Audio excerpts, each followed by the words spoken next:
Yo, what is up, fam, and welcome to today's video. We're going to be talking about the 5 things that I wish I knew when I first started training so that you guys don't make the same mistakes that I did, or maybe you're already making them and you can change it up right now so you can become an aesthetic legend faster than I did, because I made a shit ton of mistakes. But then again, I also learned, and you struggle and you get stronger from all these different things and whatever. But if you're at the beginning and you know all of these things that I'm about to tell you, then you're gonna become an aesthetic legend faster. The first one is that overtraining is a very real thing. I used to think that being in the gym for like 3 hours, training every damn day and trying to get more than 7 days a week somehow, and just like literally doing double days was going to make my gains go through the roof. Basically, the answer is more is not more when it comes to gains. You need your body to recover, especially as a natural athlete. You need to take rest days, and you need to make sure that you're not doing so much volume that your body, your muscles can't even recover. So in other words, make sure that you're getting the proper amount of rest and rest days and recovery time so that you can actually perform in the gym progressively overloading. You don't get weak and hit a plateau, which I just talked about in my last video. No one wants to hit a plateau. It's the worst time ever. You're literally in the gym killing it, and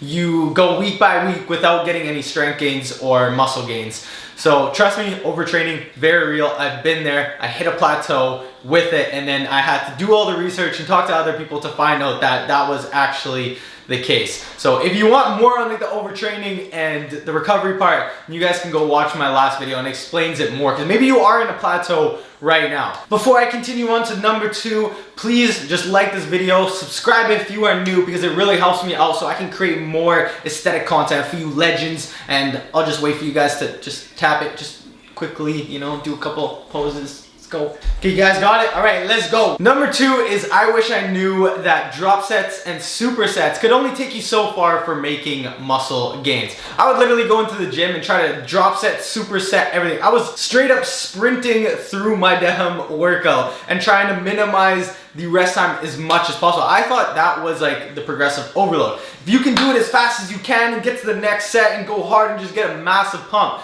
you are gonna basically just explode and become fucking Hulk, man. And I think I got that mindset from like soccer, because like we were always trying to do things fast. It was quick. You were into the next thing, whether you're doing sprints and then shooting and then something. It was all very, very quick. Whereas when you get into training, you have to be patient. You have to be able to take a rest time and just sit there and not do the damn work, which I'm not very good at. I like to just like be doing things. Me as a powerlifter would be the worst thing ever, because I can't wait like 5-6 minutes. Like already 2 minutes is hard for me. But you gotta do it if you wanna make gains and you wanna progressively overload and increase your strength. You have to be able to do that, because doing supersets and drop sets, you're just doing cardio for your muscles. You're not going to get the hypertrophy that you're looking for to make your body adapt in that way, which would be increasing muscle size. So the next time your body goes and does a workout, it doesn't have to endure that same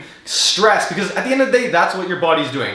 You go in there, you kill it, your body has to adapt so it doesn't endure that same stress, and then next time you have to challenge yourself more, and then your body has to adapt again. If you start to go through the motion and give your body the same stress over and over, then your body has nothing to adapt to. Anyways, you don't want to be doing a giant cardio set during your workout and doing it for like 2 hours or even an hour and a half. The only time I would recommend doing a drop set is at the end of like your working set. So if you have 4 sets of bench or your whatever, anything, then on the last set, the 4th set, you can do a drop set and go until failure. And I would make sure that that exercise or that set is the last set for that muscle group too.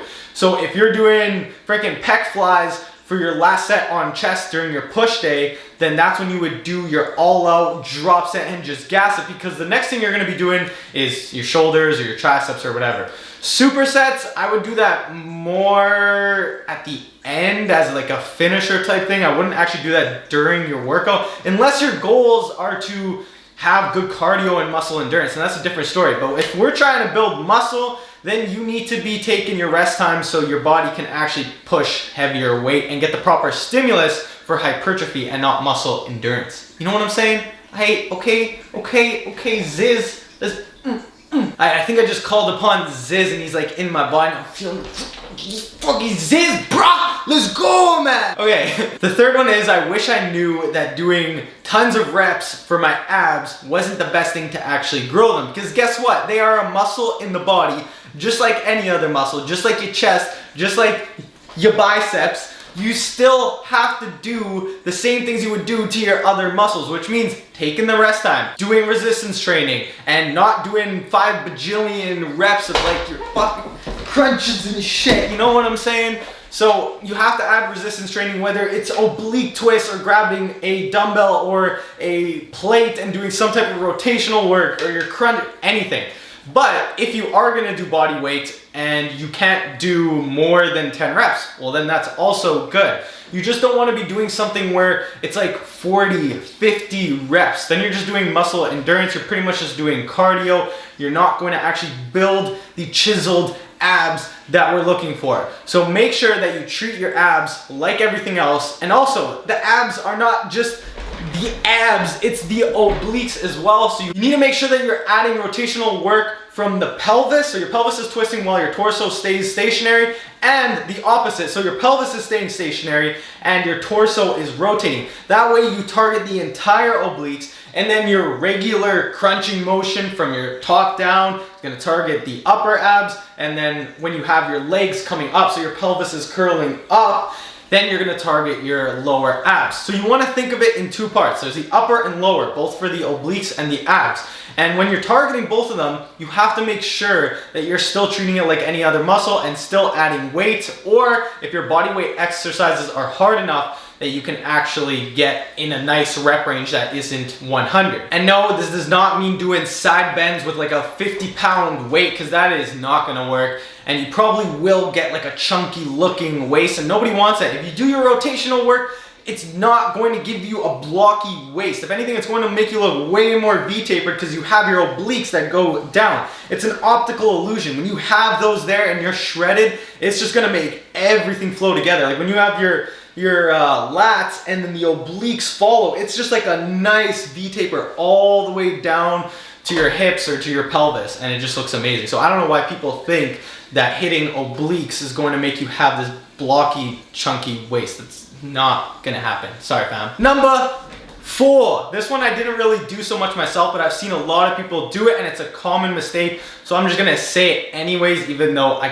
can't, well, I didn't know it, but I didn't do it. I wish I knew that doing cardio before my weight training was bad and potentially hurting my gains. So you have this reserve of energy in your muscles, your glycogen from you're eating, you're resting, so your body's primed and ready to go to kill it and lift some heavy ass weight. Then you end up going on the cardio machine, the Stairmaster, for 30 minutes before your workout. Just like logically think about that. You're using your muscles on there, you're exhausting yourself, you're depleting glycogen stores, and you're just releasing energy. So then when you go to do the hardest part of your training, which is your heavy squats, your heavy deads, your bench, your barbell rows, whatever it is that you're doing, you're not going to be as strong because you've already exhausted some of your resources, the Bitcoin of your body, the ATP. We need that for the weight training. Cardio is easy. It's more of a mental game than anything. You just have to move your damn body until you burn some calories. Weight training is hard, and especially when you want to go heavy. It's a mental game,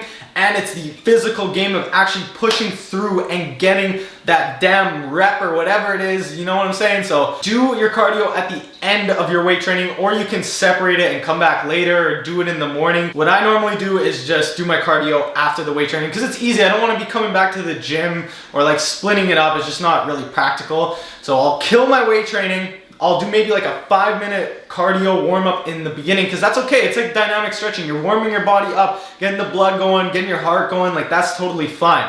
What I'm saying is like the 30-minute cardio that's on your plan where you're supposed to burn like 400 calories. Don't do it before. Trust me, you'll get better gains like that and you'll be stronger. And number 5, Cinco de Mayo, you know what I'm saying? Number 5, okay, is you don't want to be stretching before your workout. This is kind of like the last one, the cardio. So you don't want to be doing your cardio before, and you don't want to be stretching before the workout. But when I say stretching, it's static stretching. So you don't want to be on the ground doing your hamstring stretches, doing, you know, your quad stretches and all that kind of stuff. Tricep, whatever you want to, I don't know which kind of stretching you guys are doing. The type of stretching you do want to be doing is dynamic stretching. And dynamic just means that you're going through the motion. Your body is moving. It's not statically stretching. If I want to warm up my glutes, you can do like an external rotation as you're walking, or you can actually do body weight squats or something that is very lightweight where you can actually get the muscle through its full range of motion,